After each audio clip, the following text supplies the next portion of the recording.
Okay. We members of the New Nigerian Youth Organization, we are here again today.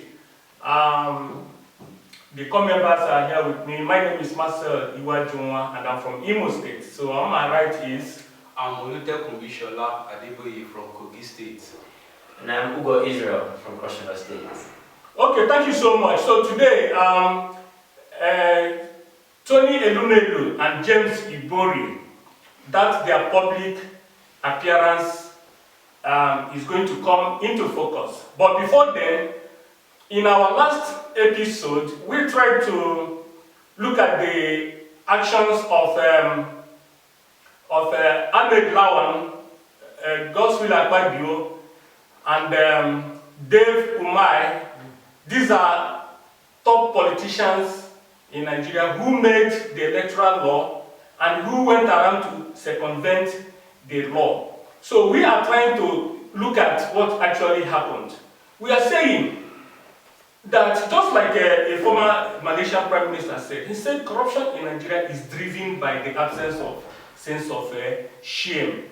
So we are still saying that no matter what happened, the spirit of the Electoral Act, which these senators or governors are trying to circumvent, is part of the problem we are having. We don't know what has become of that law, or what has become of their action, but we know the spirit of that electoral law tries to prevent a prospective candidate or aspirant from obtaining 2 nomination funds. Yes.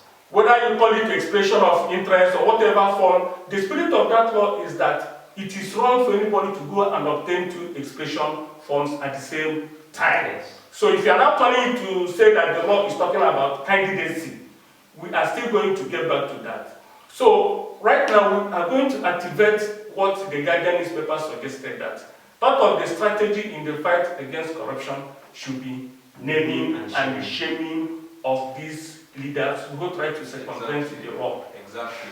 I think why these politicians are shameless and so disregarding about the people of the country is that our press, our journalists, they have not been using the right words to call them out.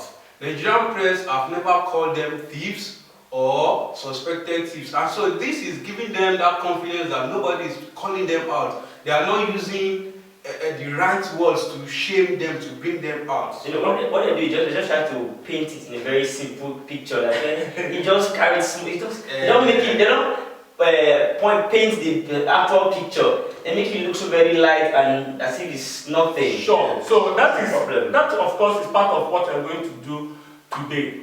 You see, when a Nigerian politician or public office holder is charged to court for stealing public money, they will start using some sweet words like embezzlement, graft, misapplication of public fund, mismanagement of public fund, without using the appropriate word. Stole money. The appropriate word that will actually describe their actions. They will now use, Nigerian press will now use some words that will look the offense, look like a chieftaincy, look like a chieftaincy title.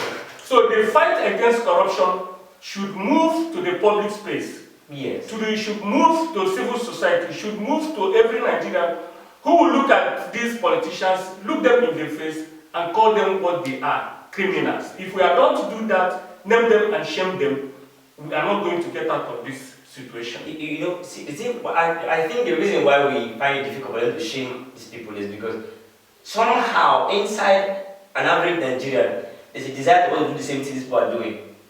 That's the painful part. Okay. Let's do that. That's the same for that. Let's do that side. Let's talk about the Tony Elumelu and James Ibori. Okay. James Ibori is a convicted. Was a convicted criminal. Okay. He stole public funds. He mismanaged public funds. Let me use the nice term they use in press. And he also accepted that he was guilty. Yes, he mismanaged public. He was guilty, of course. But then, of recent, not too long ago, he and Tony Elumelu, who is an icon of what like you said, of the youth, yes. He's a man of reputable standards, yes, to the youth. Him seen in public with James Ibori has a negative vibe to it. Because this man was a convicted criminal, he's an ex-convict. Or he's a convicted criminal. And here he is standing shoulder to shoulder with a man of reputable standard. I don't really feel comfortable with it. There's a negative vibe to it. Okay, so negative influence. Yes, the youth. That is part of what we are doing on this platform. We members of the New Nigerian Youth Organization, we share in that sentiment. This action is so worrisome and it's difficult to explain. As we lament, another senator elected by his people to go and represent them in the National Assembly is in the jail. He has been convicted of criminal acts and he is in jail. Tomorrow he will come out from jail and chieftaincy title will be waiting for him. So we Nigerians, we keep on saying we are responsible for what is happening in this country. If we don't change this narrative, it is going to continue. Now he has become a shame to his children, to his family, even to his constituency that elected him. Yeah. So we need to actually call them out, name them to shame them, and see if it's going to be another way of reducing corruption in Nigeria. Thank you, sir. In all this, we ask, where is the place of honor? The place of integrity? Where is our dignity? Or can we really say, we don't really care? Like, we don't really care. It is not my father's property. It is not my grandfather's property. It is the government property. We can do anyhow in government offices. Do we really say we don't care? You know, people always make that statement, don't be my father, please, don't be my father work. But the thing is, who is the government?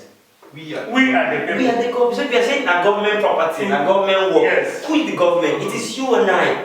We are the government. So this is It is our responsibility to call them to order. We put them in place. Democracy is the government for the people, of the people, by the people, and for the people. So we are the people that put these people there. So when they do wrong, we ought to caution them like, sir, we put you in place to do the right things. You're doing the wrong thing. This is wrong. Step down for somebody else. Beautiful. So as long as we Nigerians will continue to shift the blame, shift the responsibilities to politicians, and the politicians will not be free to be doing what they are doing. That is where the problem lies. When they serve, after stealing public money, and after serving and coming back, chieftaincy title will be waiting for them. We embrace them just like Tony Elumelu has done. We celebrate them. We embrace them. We,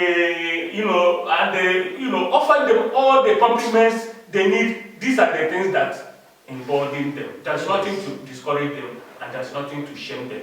So wonderful Nigerians, we are here again, and we'll continue to be here to talk. This is the effort we are making towards the fight against corruption. Thank you so much. Thank you. We'll be with you again. Thank you. Stay tuned.